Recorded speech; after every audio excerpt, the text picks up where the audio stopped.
सच्चा प्रेम बहुत मुश्किल से मिलता है, क्योंकि आज के स्वार्थ से परिपूर्ण जीवन में दुनिया में सच्चे प्रेम का महत्व रह ही नहीं जाता। कहीं खूबसूरती के दीवाने मिल जाते हैं, तो कहीं वाक्पटुता एक दूसरे को करीब ला देती है, पर अधिकतर मामलों में हवस ही प्रधान होती है। 4 दिनों का साथ फिर चल दिए किसी और की तलाश में। दिल मिले, ऐसा बहुत कम होता है, क्योंकि अगर दिल मिल गए तो वे कभी एक दूसरे से अलग हो ही नहीं सकते और निस्वार्थ भाव से अपने सुख की बलि देकर भी दूसरे के सुख की चाह को कायम रखते हैं। दुनिया भी तेजी से बदल रही है और आज दुनिया के सार्वभौमिकरण के कारण प्रेम रिश्तों की परिभाषा भी बदल रही है। हमारी संस्कृति, हमारे व्यवहार, कार्य आदि से दूसरे प्रभावित हो रहे हैं, तो दूसरों के इन बातों से हम भी। आज गर्लफ्रेंड या बॉयफ्रेंड, यार होना आम बात हो गई है। कुछ देशों में तो बस इसे यार दोस्त के रूप में देखा जाता है, पर कुछ देशों में इसका मतलब यार दोस्त से कुछ अलग या बढ़कर ही होता है। खैर, आज के समय में प्रेम करने के लिए, प्रेम दर्शाने के लिए लोगों के पास समय की भी कमी हो गई है। लोग सब कुछ चट मंगनी, पट विवाह की तर्ज पर चाहते हैं। सूरज, जी हाँ, यही नाम था उस लड़के का।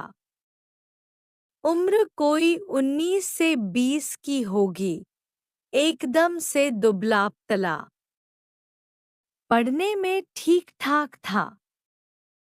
शहर में रहकर अपनी पढ़ाई कर रहा था। वह जिस महाविद्यालय में पढ़ाई करता था, वह शहर से थोड़ा बाहर था और पूरी तरह से जंगल जैसे क्षेत्र में था। वह अपने महाविद्यालय के ही हॉस्टल में रहता था। वह जिस हॉस्टल में रहता था, वह 5 मंजिला था। सूरज का कमरा चौथी मंजिल पर था। कभी अगर वह भूलबस अपने कमरे की खिड़कियां या दरवाजे को खुला छोड़ देता तो बंदर, गिलहरी आदि उनके कमरे में आ जाते।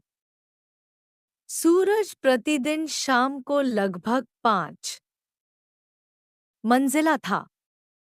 सूरज का कमरा चौथी मंजिल पर था। कभी अगर वह भूलबस अपने कमरे की खिड़कियां या दरवाजे को खुला छोड़ देता तो बंदर, गिलहरी आदि उनके कमरे में आ जाते।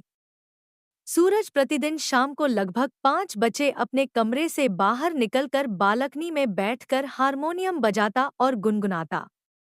उसे प्रकृति की गोद में होने का एहसास होता, जिससे उसके चेहरे पर बराबर प्रसन्नता छाई रहती और पढ़ने में भी खूब मन लगता।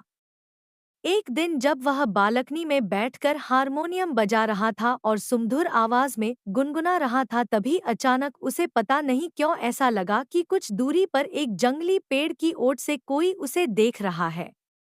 वह थोड़ा सकपका गया, पर थोड़ा संभलकर और हारमोनियम बजाना बंद करके गुनगुनाते हुए ही खड़ा होकर दूर उस पेड़ के आसपास देखने लगा, पर अब उसे वहां कोई दिखाई नहीं दे रहा था। उसने इसे अपने मन का वहम मान लिया तथा साथ में यह भी कि उसने इसे अपने मन का वहम मान लिया तथा साथ में यह भी कि हो सकता है कोई छात्र आदि हो जो उधर घूमने गया हो। पर ऐसा संभव नहीं था, क्योंकि वह पेड़ थोड़ा दूर था और उधर कभी भी कोई छात्र अकेले नहीं जाता था। हाँ, कभी-कभी कुछ उत्साही छात्र जाते थे, पर वे भी टोली में। खैर, वह फिर से आकर बैठकर हारमोनियम बजाने लगा, पर अब उसका मन हारमोनियम बजाने और गुनगुनाने में न लगकर बार-बार उसी पेड़ की ओर चला जाता। दूसरे दिन जब वह बालकनी में हारमोनियम लेकर बैठने ही जा रहा था, तभी अचानक उसका ध्यान उस जंगली पेड़ की तरफ चला गया, पर वहां उसे कोई नहीं दिखा। फिर वह बालकनी में बैठकर हारमोनियम बजाने लगा, पर पता नहीं क्यों हारमोनियम बजाते बजाते आज भी अचानक उसका ध्यान उधर जाने लगा। उसने अपने मन व आंखों पर काबू करने की कोशिश करके ज्यों ही एक लंबी तान छेड़ना चाहा त्यों ही फिर से उसका ध्यान उस पेड़ की ओर चला गया। हाँ, वहां अब कोई तो दिखाई दिया जो थोड़ा सा पेड़ की आड़ में होकर इसके तरफ ही शायद देख रहा था। सूरज अपनी जगह पर खड़ा हो गया और गौर से उस पेड़ की ओट में खड़े व्यक्ति पर अपनी नजरें टिकाने की कोशिश करने लगा। जी हाँ, वहां कोई तो था, और वह भी अकेले। और इतना ही नहीं, यह भी सही बात थी कि वह सूरज को ही देख रहा था, पर अभी भी यह क्लियर नहीं हो पा रहा था कि कौन है। कोई बाहरी आदमी, कोई औरत या महाविद्यालय की ही कोई छात्र या छात्रा। रात को सूरज की नींद गायब थी। वह लेटे-लेटे बार-बार यही सोचने की कोशिश कर रहा था कि आखिर वह कौन है जो पेड़ की ओट से उस पर नजर लगाए रहता है। कहीं कोई गलत इरादे से तो उसे नहीं देख रहा। बहुत सारे अनर्गल सवाल भी अब उसके जहन में आने लगे थे। खैर, कैसे भी करके सुबह में उसे हल्की सी नींद आई, पर लगभग 7 बजे उसके बगल वाले कमरे में रहने वाले बच्चे ने से हाथ लगाकर उसे जगा दिया। उसे कुछ काम था। सूरज जगकर अपने दरवाजे की किवाड़ खोला और उस बच्चे द्वारा कुछ मांगने पर उसे दे दिया। फिर वह जम्भाई लेते हुए बालकनी में आ गया। अरे यह क्या, इतनी सुबह! फिर उस पेड़ के पीछे उसे कोई दिखाई दिया, पर आज वह व्यक्ति ऐसा लग रहा था कि हाथ के इशारे से उसे बुला रहा हो। दूरी थोड़ी अधिक थी और छोटे-छोटे झुरमुट और पेड़ आदि भी तो थे, इसलिए कौन है यह स्पष्ट नहीं हो पा रहा था। खैर, अब सूरज पूरी तरह से तल्लीन होकर उस पेड़ के पास ही देखने लगा था। धीरे-धीरे सूरज के मन एकाग्रता और शरीर की बेचैनी बढ़नी शुरू हो गई थी, और अब उसे ऐसा लग रहा था कि उस पेड़ के पास कोई किशोरी खड़ी है जो हाथ के इशारे से उसे बुला रही है। सूरज को पता नहीं अब क्या होने लगा था। उसका दिमाग काम करना बंद कर दिया था। वह क्या करे, क्या ना करे, अब उसके हाथ में नहीं था। अचानक सूरज को आभास हुआ कि वह यहाँ से आराम से कूदकर उस बाला के पास जा सकता है। पता नहीं उसकी मानसिकता कैसे इतना बदल गई कि वह आव देखा न ताव और अचानक उस चौथे मंजिल के बालकनी से छलांग लगा दी। छलांग लगाते ही उसे ऐसा लगा कि पेड़ के पास खड़ी लड़की अचानक उड़कर उसके पास आ गई और उसे थामकर उसी पेड़ के पास लेकर चली गई। यह सब इतना जल्दी हुआ कि सूरज कुछ भी समझ नहीं पाया। पेड़ के पास जाकर सूरज एक बिछुड़े प्रेमी की तरह गुनगुनाने लगा और वह बाला मंद-मंद मुस्कान के साथ थिरकने लगी। सूरज तो पूरी तरह से खोया हुआ था। उसे कुछ भी पता नहीं चल रहा था। वह कौन है और कैसे यहाँ आ गया? खैर, सूरज को कूदते हुए उसके बगल वाले कमरे के लड़के ने देख लिया था, जो नहाने के बाद तौलिया सूखने के लिए डालने के लिए अपने कमरे से बाहर आया था। पर वह बेहोशी हालत में था, क्योंकि उसने कूदने के बाद सूरज को उड़ते हुए उस पेड़ के पास जाता देख लिया था। उसे अपनी आंखों पर विश्वास ही नहीं हो रहा था, क्योंकि उसने कूदने के बाद सूरज को उड़ते हुए उस पेड़ के पास जाता देख लिया था। उसे अपनी आंखों पर विश्वास ही नहीं हो रहा था, क्योंकि उसने जो देखा था वह बस काल्पनिकता में ही संभव था। खैर, उसने हिम्मत करके आसपास के कमरों के छात्रों को यह बात बताई और फिर उन छात्रों ने एक चपरासी को लेकर उस पेड़ के पास जाने का निश्चय किया। उस पेड़ के पास पहुंचकर छात्रों ने देखा कि सूरज तो प्रसन्न मन से गाए जा रहा था, पर उसके हावभाव से ऐसा लग रहा था कि वह गाना अकेले नहीं किसी और के साथ गा रहा है। छात्रों को वहां देखकर भी सूरज पर कोई असर नहीं हुआ। वह इन लोगों से बेख पर गाए जा रहा था।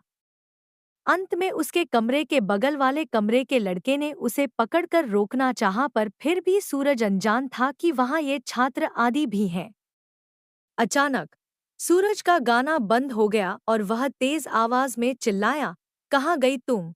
देखो, आँख मिचौली न खेलो, मेरे सामने आओ।" इसके बाद एक दो और छात्रों ने सूरज को पकड़कर वहां बैठाने की कोशिश करने लगे, पर सूरज तो बस चिल्लाए जा रहा था, "कहाँ गई तुम? अचानक चपरासी ने वहीं किसी पौधे के एक दो पत्तों को तोड़कर मसला और उसे सूरज को सूंघा दिया। सूरज तो बहुत ही जोर की छींक आई और वह अब होश में आने लगा था। वह कौन है? अब उसे इसका भान हो चुका था। उसे वहां अपने को पाकर बहुत हैरानी हुई। फिर उन छात्रों से पूछने लगा कि हम लोग यहाँ कब आ गए? मैं तो अपनी बालकनी में था। फिर यहाँ कैसे?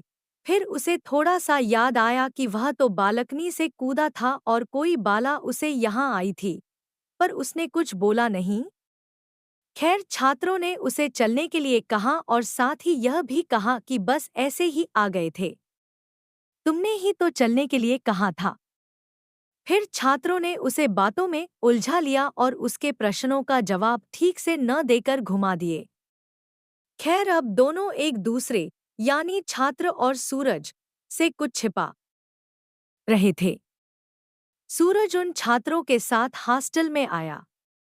सभी लगभग घंटों तक बैठे रहे। कोई पढ़ने नहीं गया।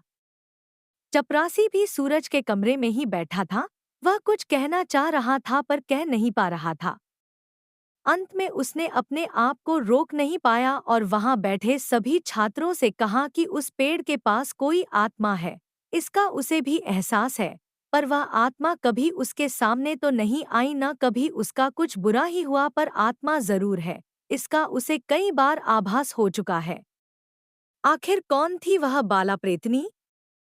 जब वह काफी दिनों से वहां थी तो केवल सूरज को ही दिखाई क्यों दी थी और साथ ही उसने सूरज को ही क्यों बुलाया? कहीं प्रेम का चक्कर तो नहीं? खैर, इस कहानी की अगली कड़ी में सब क्लियर हो जाएगा। जय हनुमान।